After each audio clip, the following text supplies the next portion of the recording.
Norman, and our coverage, exclusive coverage of the final round of the Australian Open coming your way immediately after Sportsworld today. Well, a lot of interest in harness racing with the Miracle Mile at Harold Park just 2 weeks away, and joining us from our Melbourne studios is Adam Hamilton. Adam, exciting times ahead. Yeah, certainly are, David. We've got some tremendous racing coming up. We had some pretty exciting action last night at Newcastle and also at Moonee Valley with two significant Miracle Mile pointers. But what we also have next week at Harold Park is some great racing, and next Sunday's show we'll be able to bring you the complete Miracle Mile field with a barrier draw and also the betting. And of course that $400,000 race is one of the absolute pinnacles of harness racing in this country. Well, trainer Brian Hancock would be rubbing his hands with glee after quinelling the Newcastle Mile last night. Yeah, Brian's one of our absolute masters of the training caper here in Australia, and a great triumph for Brian, especially to get Sableyes back. It was expected she'd be retired in June, July earlier this year. She's made this race. She's made this race her own, hasn't she? Well, she certainly has. To win 3 years in a row, David, is some sort of triumph. And you know, she was to be sent off to the paddocks and to become a mother. And well, she is part the way there as far as becoming a mother, but she's still racing on, and it's a huge triumph for a trainer to get her back to peak form. Yeah, Sableyes defeating her stablemate Sir Lancelot last night in the Newcastle Mile. We might go to that action right now. But it's going to find the lead now. It works around Infinite Spirit, and Paris Affair is the leader with 2 laps to go. Now, Second, Adam, Infinite Spirit to the race on Friday night at the Ladyship Mile at Harold Park, and she'll be up against Norm's daughter in the Miracle Mile as well. Yeah, well, certainly. What we've got here at the moment is the Moonee Valley race from last night, where Nimbo Boy takes out the Coca-Cola Cup. Nimbo Boy making his move around the field at this stage to sit outside the leader, David. Now, Nimbo Boy won't be in the Miracle Mile. No, there's a bit of a surprise there. I did expect that trainer Kevin Chisholm would take him up to Sydney, but Kevin's decided that he's not a mile horse, he's more of a stayer, and he was looking at the Fremantle Cup over in Perth next month, but he's now decided to save the horse up for a tilt at the Trua Memorial, which is run on December 14, some 8 days after the Miracle Mile, so he won't be there. The significance of this race, David, was that we had 2 Miracle Mile hopefuls running. They were Beefy T. He's a problem pacer that we've spoken to you about on a number of occasions in the past. But yeah, there's been a lot of problems with Nimbo Boy. I should say Beefy T in recent weeks, and he hasn't been able to show his best form. But we can see it at this stage here. This is actually the Coca-Cola Cup. We can see where the hot favourite was Walton in this race, sitting outside the leader. And we've got a nice horse here who's going to make his way through the classes, trained by Graham Morgan. Now, his name's Paris Affair. He's back back doing plenty of work at this stage, but it is a tremendous performance from Paris Affair. We'll pick up Dan Malecki's call here. Paris Affair doing it well in front over Walton. Let's pick up Dan Malecki's call. Ataturk is sprinting out 4 wide. Bansky Butler coming out 3 deep around Karmic Reward and Kawatha's Reward, and then Family Arm, My One-Man Band, and last of all was Admiral's Alliance. Off the back, Paris Affair led Walton by a metre, 30.1 off the back. Out 3 wide, Sheffield Mark. Infinite Spirit on the back of the leader, then Turf Tiger. Ataturk wide out from Bansky Butler. On the bend, Paris Affair a metre in front of Walton, now being called on. Infinite Spirit waiting for the run, and then Sheffield Mark. Ataturk, Paris Affair led a metre. Walton coming at it now, and then Infinite Spirit. Paris Affair a metre in front. Walton coming at it. It's Paris Affair hanging on from Walton. Paris Affair in front. Paris Affair. Paris Affair has beaten Walton. Third, Infinite Spirit, then Turf Tiger, Family Arm, Kawatha's Reward, Ataturk. Yes, that was the action last night from Moonee Valley. But back now, Adam, to the Newcastle Mile we spoke about earlier, and Brian Hancock, as he mentioned, would be all smiles. Yeah, he certainly would. Obviously preparing Sableyes to win. It was only her second run back from a spell. You can see Sableyes, she's the fastest beginner out of the mobile gate we've got anywhere in Australia, and she spears to the lead here. The interesting thing is, David, that some 6 or 7 weeks ago she was mated to the Boom Stallion Walton Hanover, so she's actually in foal racing in this event. She takes the lead early from Our Sir Vancelot, a horse who I have labelled as a future star of harness racing. I think he's got some very, very happy times ahead, Brian, with Our Sir Vancelot.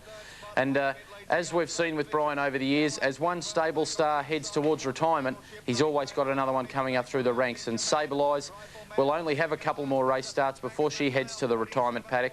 And Our Sir Vancelot looks set to fill the void there. Sableyes in front, Our Sir Vancelot racing on the back of the leader Sableyes, and Late Bid, who runs a game race outside the leader. The other horse to watch out for certainly comes from back in the field, and that's Rainbow Knight, who makes some good ground at the finish of the event. But Sable Eyes, all honours with her, 3 in a row. And can she do it next week in the Ladyship Mile at Harold Park, where she takes on Norm's Daughter, that champion Perth mare? Sable Eyes beat Norm's Daughter in last year's Ladyship Mile, and she'll be out to do it again at Harold Park next week. Let's pick up the call here from the action of the Newcastle Invitational Mile. Further back, over on the fence was Island Glow, then came Rainbow Knight around our Ainsley, further back then to Tibet Ginger Man, and last of all was Rifle Man. 29 seconds, the third split. They're bopping as they come towards the corner where Sable Eyes was the leader. On the outside, late mid, 3 parts of a length away. Our Sir Vancelot in third spot. They're followed by Island Glow. Rainbow Knight pulled to the outside. Homeward bound Sable Eyes. Can she make it 3 in a row? Our Sir Vancelot's getting up on the fence and late bit under the whip on the outside. Rainbow Knight further back from our Ainsley. It's in front, Sable Eyes. Our Sir Vancelot through along the rail, but Sable Eyes 3 in a row to the mares who's in foal. Sable Eyes has beaten our Sir Vancelot. Late bit was third. Well, I don't know whether Mr. Hancock or my old mate Johnny Gilmore was more excited than the man calling the race from Newcastle last night. He certainly was. Put a bit of colour into it there, Johnny Gilmore, and what a tremendous call it was. And again, we've got to applaud Brian Hancock for that performance. He also had Ginger Man in the race, who wasn't too far away at the finish either.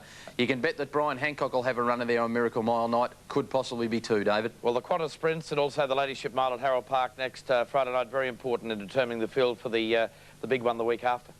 Yeah, they certainly are. Not a lot's changed over the past week. We appear to have Iroquois, the Boom New Zealander. He'll be headed our way tomorrow. He's made the trip from Christchurch up to Auckland already. He's a confirmed starter in the Miracle Mile. He will not run before that. Ilvacolo's also a confirmed starter. And Norm's Daughter, I think, regardless of what she does in the Ladyship Mile next week, I think she'll be a certain starter in the Miracle Mile. 3 spots up for grabs. There'll be tremendous racing at Harold Park. And I tend to think that this next Friday night at Harold Park might be even a better night's racing than the Miracle Mile itself. You'll have 3 or 4 super races, action right throughout the night, David. OK, Adam Hamilton will join us again next week on the show to preview the rich Miracle Mile at Harold Park the following week. But waiting eagerly at the sports desk once again, it's a very good morning to Kim Sporton. Yes, thanks, David. And it's all happening out at the Gabba. Australia is in a commanding position early on the 3rd day of the Test match against the Windies out there. After making 479 with Ian Healy unbeaten on 161, the Australian attack now has the Windies in real strife in their first innings after resuming at 2 for 61. Aussie paceman Glenn McGrath snared the vital wicket of Brian Lara in the first half hour of play this morning.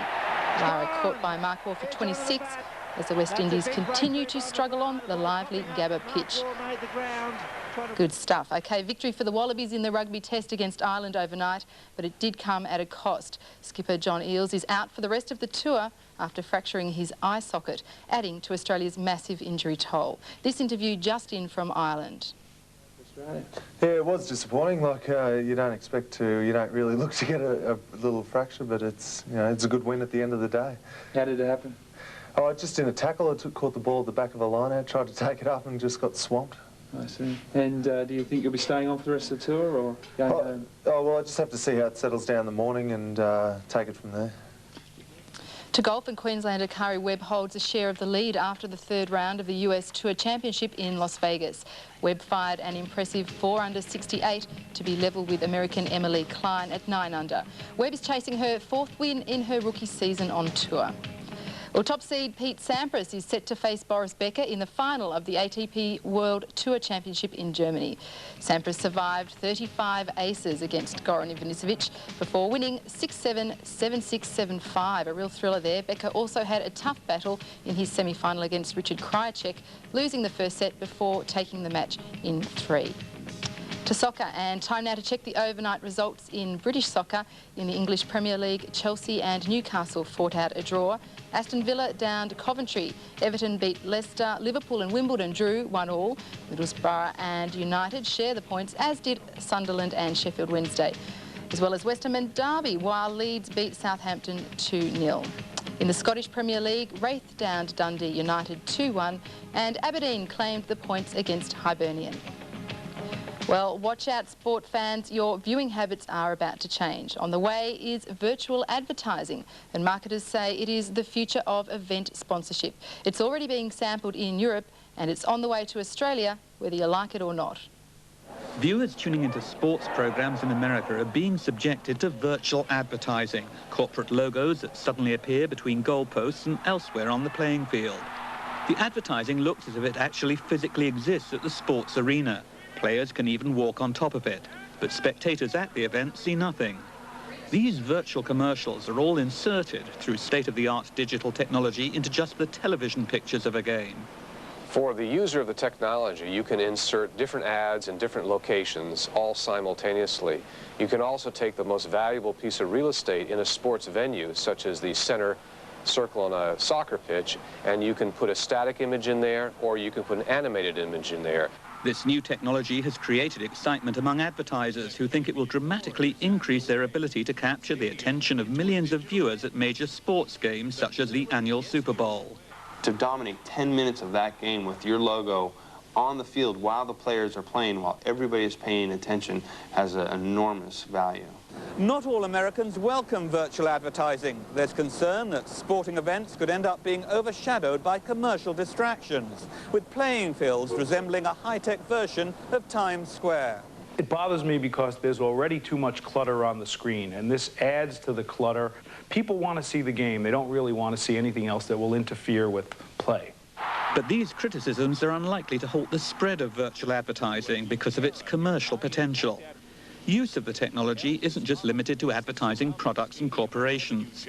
An audacious broadcaster could even use it to brand its coverage of a football game, although there are no plans, at least in Britain, to do so. And that's all for me for this morning. David, I guess you are headed for the golf this afternoon. Yes, Kim, and can't wait to get there. But now to name the winners of our Holden Greg Norman Australian Open from the Australian Golf Club in